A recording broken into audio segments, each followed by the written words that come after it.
Somewhere in southern Africa, about 1 million years ago, the sun sinks behind the savanna, and with it, every ounce of safety disappears. A small band of early humans huddles together. They hear something moving in the darkness, a saber-toothed cat, silent and patient. They can't see a thing. All they can do is wait and hope they're not the next. For this creature, the night is a death sentence on the installment plan. It's slow. It has no claws, no fangs, no fur against the cold. All it has is a surprisingly large brain, and a problem no one has solved in millions of years. But somewhere out there is a force that could turn everything around. It drives off every predator. It turns night into day, and in the end, it will even reshape the human body itself. There's just one problem. This force kills you if you touch it. Two questions run through this whole story. First, how does the weakest animal on the savanna tame the very thing every other animal flees from in panic? And second, how can this one thing end up changing our own bodies? Let's start with the part that sounds least like an invention. At first, humans didn't make fire. They found it. Lightning strikes the dry savanna. A bushfire tears across the land, and everything with legs flees the other way. Antelope, zebra, predators, all of them. All but one. Our ancestor does the most unthinkable thing an animal can do. He walks toward the fire. But why would anyone go, willingly, to where everything is burning? The answer lies among the charred stalks, roasted seeds, split open nuts, cooked little animals, crisp, warm, easy to eat, packed with energy.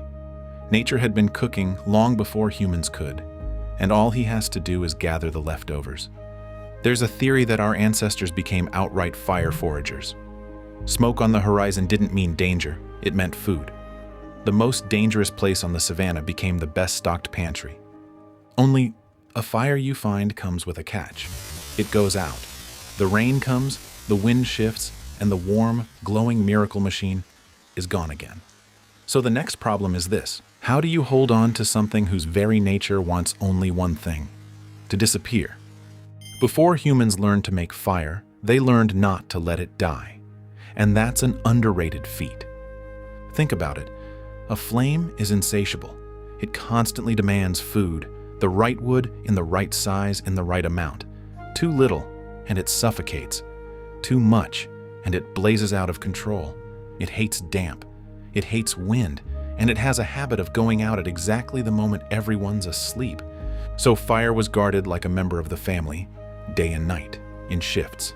And when the group moved on, the fire had to come along. The solution was the ember, a smoldering piece of tinder fungus, a lump of dung, a hollowed-out horn in which a spark stayed alive for hours, sometimes days. History's first portable energy store was a fungus quietly smoldering away. Now, picture that responsibility. For hundreds of thousands of years, humans probably used fire without being able to make it. If your fire goes out and nothing else is burning for miles, then it's gone. No lighter in your pocket, no match, maybe generations, back into the cold, dark night. So there had to be a way to create fire from nothing. But how do you capture a force of nature with a few sticks and stones? Here's where it gets truly tricky and truly ingenious. Because to make fire, you have to solve a physics problem without knowing the physics behind it. You have to get something up to several hundred degrees, with your bare hands, in the wild. There are basically two ways, and humankind found both. Way 1. Friction. You press a hard wooden spindle into a soft wooden board and spin it for all you're worth. On the first tries, what happens is nothing, except blisters on your hands.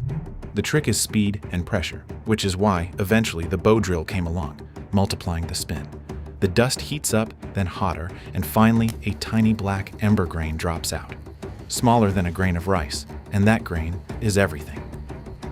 Way 2 runs through a mistake almost everyone carries around. Just knock 2 stones together and it sparks.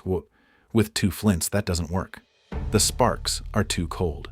You need flint and pyrite, an iron-bearing mineral. Only then do you strike out glowing hot particles. So humans struck sparks out of iron long before they knew what iron even was. But a spark, or an ember grain, is never enough on its own. Now comes the most underrated component in the whole story, the tinder. Something so dry, so fine, that it catches a single spark and keeps it alive. Crumbled tinder fungus, dry grass, birch bark. You lay your ember grain inside, hold it up, and then you blow. Gently. The smoke thickens. Nothing. More smoke. And then flame. how hard is it?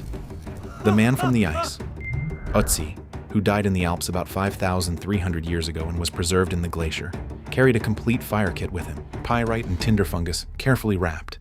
Making fire was no child's play. It was a high technology, one you'd better not forget. Now humans have fire on command. And that brings us back to our second question from the beginning. How can a flame rebuild a body? Because that's exactly what happens next.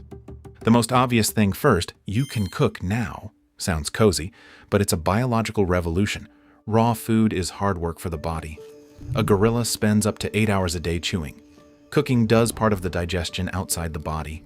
Heat cracks the cell walls, makes nutrients available, kills pathogens, detoxifies roots that would be poisonous raw. From the same handful of food, a human suddenly extracts far more energy. And now maybe the biggest question of this whole story. Can a bit of cooking really change an entire body? The primatologist Richard Wrangham is convinced yes, and radically so. Because cooked food is easier to digest, the gut could shrink.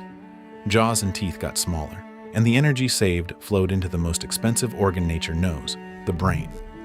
The human brain burns about a fifth of our energy at rest. Without the extra calories from fire, it would have been almost impossible to afford. Whether cooking really began that early is disputed among researchers, but it shows how deeply fire may be lodged inside us. And the best clue is inside you. There is not a single human culture that lives permanently on raw food alone. We can't go back. We are, quite literally, the ape that cooks. But warmth in the belly was only the beginning. Next, fire extended something no one thought could be extended at all, the day itself. 4 gifts at once, and every single one could have filled its own episode. Light. For the first time, the day doesn't end at sunset.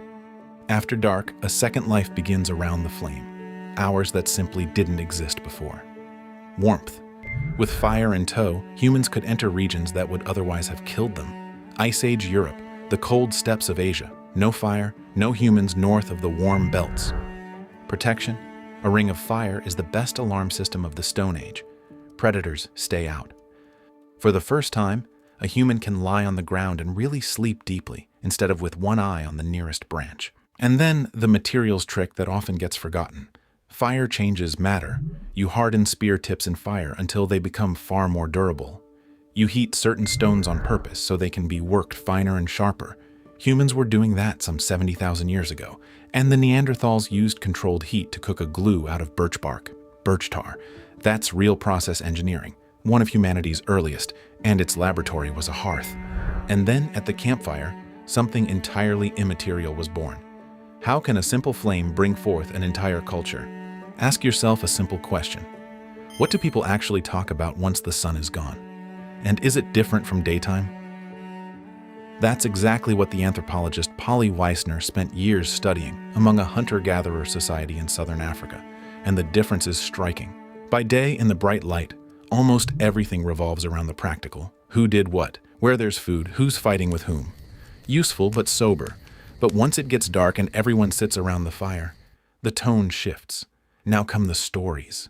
The myths, the ancestors, the spirits, the far journeys, the laughter, the song. Fire creates a space that never existed before. Protected, warm, with nothing to do but listen. And that's no small thing. This is exactly where knowledge gets passed on that isn't in the genes. Who are we? Where do we come from? How should we behave? The hearth is the first cinema, the first classroom, the first church, all in one. Fire didn't just cook the meat, it cooked the culture. Only, depending on where on this planet you were born, your fire ended up looking completely different, and some of the solutions you'd probably never have come up with. The same invention, and yet every region develops its own fire culture, shaped by whatever the environment provides. Africa, the cradle. This is where it all begins. Friction fire, tinder fungus, the savanna as the teacher. Ice Age Europe. Here, fire becomes even more vital than anywhere else. In the cold of the Ice Age, an extinguished hearth isn't just an annoyance. It can mean the end. So in the caves, permanent hearths burn, lit with flint and pyrite, and beside them, the Neanderthals cook their birch tar glue. The Arctic, and now the extreme. Far in the north, there's almost no wood. So what do you even make fire with? The Inuit find a brilliant answer. The oil lamp, the kullik. a shallow bowl of soapstone, filled with seal or whale fat, a wick of moss, a calm, low smoke flame that heats, lights, and cooks all at once, in a world where a campfire is simply impossible. Southeast Asia. And here it gets truly clever. The fire piston. You ram a piston into a narrow tube in a flash. The air inside is compressed all at once, and that compression alone ignites the tinder. That's exactly the principle of the diesel engine, nearly 2,000 years before any engine was ever built. And that very device did, in fact, later help lead European tinkerers to the idea of compression ignition. Australia. The Aboriginal peoples don't just use fire, they shape an entire continent with it. With deliberate, cool burns, they mold the landscape over tens of thousands of years, sustain the game, favor certain plants. Fire as ecosystem care, long before any agriculture. Amazonia. And here, fire even transforms the earth itself. From charcoal, ash, and waste comes terra preta, a deep black wonder soil that is still fertile today, after thousands of years. Let's pause for a moment. We started with a shivering creature ducking in the dark from a big cat, the weakest hunter on the savanna. And we end with a species that rebuilt its own body, conquered the cold, seized the night, and gave birth to its culture at the campfire. That's the answer to our two questions from the beginning.